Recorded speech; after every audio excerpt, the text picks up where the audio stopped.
I've watched a lot of videos, and the most boring part is watching people taking a video and they're cleaning up the parts.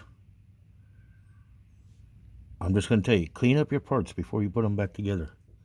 Clean up all your gasket surfaces. Things will go together much better, and they'll seal. And this job here probably run you about $250 to $300 at a shop. They've got a lift and all the tools right there handy where they're not crawling around on the ground like you and I are. Labor's usually about an hour to an hour and a half. And if you have a lift and all your tools handy, you can get this job done in 45 minutes.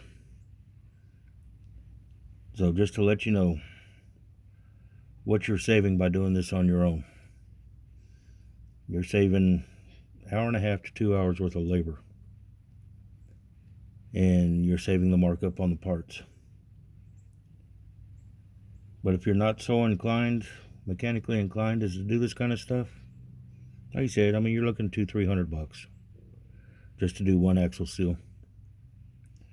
Alrighty, that's all I've got this time. And remember, this is Mike the Dodge Guy. Subscribe and like if you like the videos I've got. I plan on putting more out. Talk to you later. Bye.